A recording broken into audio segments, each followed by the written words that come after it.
Stjórnmálamenn eru veikir fyrir bröskurum, segir Hjörleifur Stefánsson arkitekt sem við fáum á eftir til að upplýsa okkur anda Reykjavíkur sem krufist eiga sér viðreisnar von. Græðgi hefur stjórnað útliti Reykjavíkur undanfarna áratugi, segir höfundur nýrrar bókar sem ber heitið Andi Reykjavíkur. Höfundurinn Hjörleifur Stefánsson arkitekt segist þó sjá merkjum að betri tímar sé í vændum. Við hittum Hjörleif í dag og byrjuðum á að spyrja það hvort Reykvíkingum væri upp til hópa alveg sama anda borgarinnar sinnar. Frá 1930 og fram yfir 1970 fengum við hvert skipulagið á fætur öðru, þar sem gert var ráð fyrir því að hvert einasta hús nánast gamalt í miðbænum yrði rifið og bærinn byggður upp að nýju. Með þessu móti hefði það sem ég kalla sögulega vídd bæjarins, henni hefði verið útrýmt. Bærinn hefði verið flattneskjulegri, leiðinlegri og alls ekki eins áhugaverður fyrir okkur eins og hann er með þessari sögulegri vídd. Og nú er ég í þessari bók að reyna að útskýra í hverju andi borgarinnar sé fólginn og í hversu mikils virði þessi sögulega vídd sé. Og svo bendi ég þarna á leiðir til þess að hefja til virðingar á ný fagurfræðilega umræðu byggingarlist.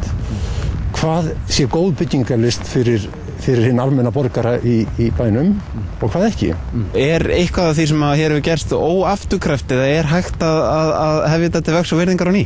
Það er mjög margt sem ekki er afturkræft, en á hinn bóginn þá er það þannig að í mjög mörgum tilvikum er hægt að gera úrbætur. Það er hægt að færa allir betri vegar, það sem að illa hefur tekist.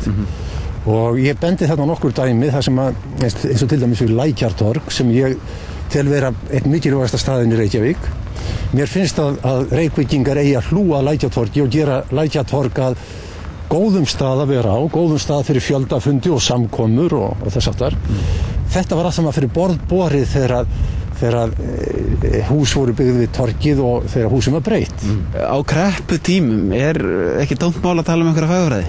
Nei, alls ekki, Þetta er bara nánast lífsnauðsynlegt fyrir okkur, Ég held nefnilega fram, að Reykjavík, eða miðborg Reykjavíkur, sé og eigi að vera mikilvæg fyrir Íslendinga á svipaðan hátt og Þingvellir. Þetta er staður sem að snertir sögu okkar, bara frá upphafi byggðar í landinu og hver einasti landsmaður, er tengdur Reykjavík á eitthvað sérstakan hátt.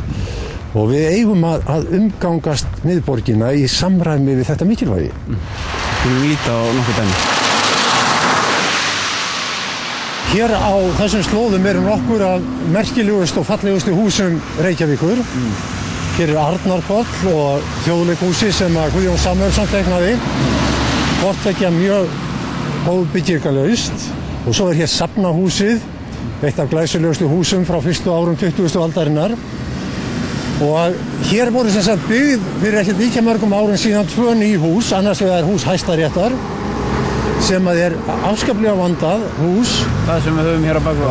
Þú ert ánægð með það? Já, mér finnst þetta að vera góð byggingarlist.